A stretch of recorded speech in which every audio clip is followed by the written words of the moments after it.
At a meeting of our board today, they voted permission for us to transfer the New York Giants franchise to San Francisco. Does that mean you will definitely do it? That's right. On the subway circuit, there were sad times. Farewell to the Polo Grounds, the Giants heading for the hills and vales of San Francisco. Controversy as usual. Battles raging in the New York press.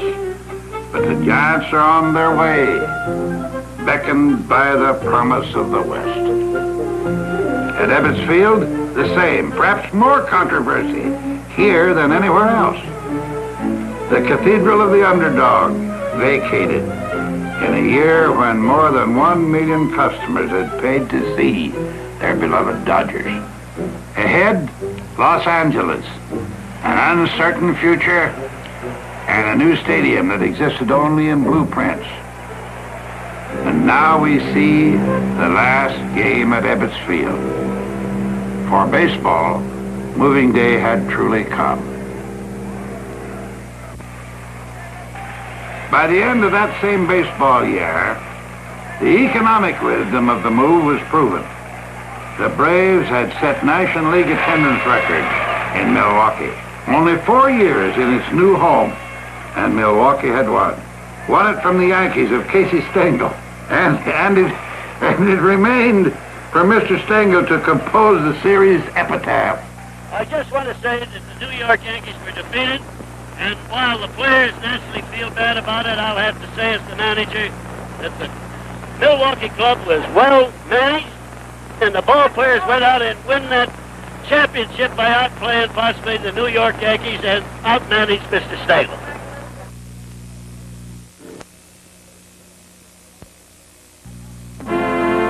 The time, 1960. In a healthy United States, a pocket of gloom, disaster. The place is Brooklyn. The occasion, farewell to Ebbets Field. As always in baseball, statistics galore to mark the moment. So many thousands of games played, so many thousands of strikeouts, of home runs, of angry players, angrier fans. For 3/4 of a century, this field had been making statistics. Millions of statistics.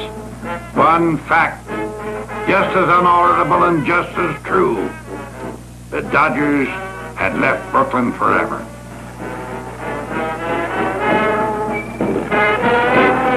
And a house filled with ghosts had to come down. Again, this ever-renewing cycle of the nation itself, reflected in its favorite sport, progress. Involved progress, I call it, perhaps the hallmark of baseball. In the years following 1957, new homes for new clubs and old. In Los Angeles, an aggregation known as the Los Angeles Dodgers will play in Memorial Coliseum, their new home already underway, settled on a hilltop, overlooking the smog. And soon, an example of change in personnel, a tragic example of how real are all these changes, of how deeply baseball has affected so many people. 1958, a tragic accident, not to a labeled object, not a person of color, simply a brave and stricken ball player, Roy Campanella. Roy, what's the best medicine you've had so far? Well, I'd say going home to my wife and children last weekend, that's the best pill I've had so far. Within the game, his presence is missed. And gentlemen not known for their sentimentality tender him their best wishes. Among them, Gil Hodges. What do you say, Poochie? Tried to get in to see you this last month before coming down here to spring training. Of course, they wouldn't let anybody in. I just wanted to let you know that Joan and I have been talking to Ruth several times, checking on you. And all the boys down here really miss you. We think about you every day, all the time, really praying for you to get better. Stay with them now, buddy. And Harold Reese, Pee Wee Reese. Oh, Roy. There's no need to me tell you that we miss you down here. Especially me, as I told you the other day, Roy. I miss shaving that mustache off of you. The most thing I miss, everyone says I'm the oldest man down here since you're not here. I know you'll be back, Roy. I've told hundreds of people that if anybody can do it, you can do it. God bless you, Roy, and hurry back. At first, the Dodgers had not fared well, artistically, in Los Angeles, dropping from 3rd to 7th. But in 1959, having defeated the Braves for the pennant, the Dodgers of Los Angeles won a series of their own in 6 games against the White Sox. The first time in history that World Series play had been held west of St. Louis. In Los Angeles, receipts reflecting the financial wisdom of move westward. Over 90,000 spectators each day paying for the privilege of watching a World Series. And there were new Dodgers, men who would shine in seasons to come.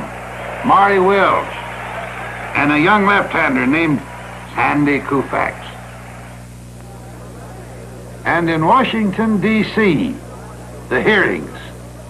Subject, the 3rd Major League. It is difficult to imagine anyone finding overall fault with a bill that lets a Major League club come into New York where 16 million people will see only one Major League club about 70 days out of the 365. Why? Why, indeed. Trouble ahead, and you'll hear it from Mr. Trotman and Mr. Frick. It will tend to destroy the minor leagues. It will abolish hundreds of player jobs. It will downgrade the prestige and standard of the Major League classification, and it will impair public acceptance of the game. This will happen, that'll happen, the other thing will happen, upon assumptions that are wrong. Their associations have been so long with the kindnesses and the largesses from the Major Leagues that they're within the sphere of it, and they can't imagine what will happen if they get outside it. And a gentleman who almost found himself out-talked, Mr. Casey Stengel. And there is now, through the farm system, a Major League control of the professional occupation of baseball playing. Is that a correct summary? Well, you have that, from the standpoint of what you've been reading, you've got that down very good. But if you are a player... I'm trying to get it down from your standpoint as a 48-year man in baseball. That's why you give me yours. I've been discharged 15 times and rehired, so you get rehired on ability. And they don't want a good ball player leaving. And I always say a high-priced baseball player should get a high salary, just like a moving picture actor. He should not have to get the same thing as the 25th man on a ball club that's very fortunate that he's sitting there on your ball club. And I say it's very hard to have skill in baseball. You're not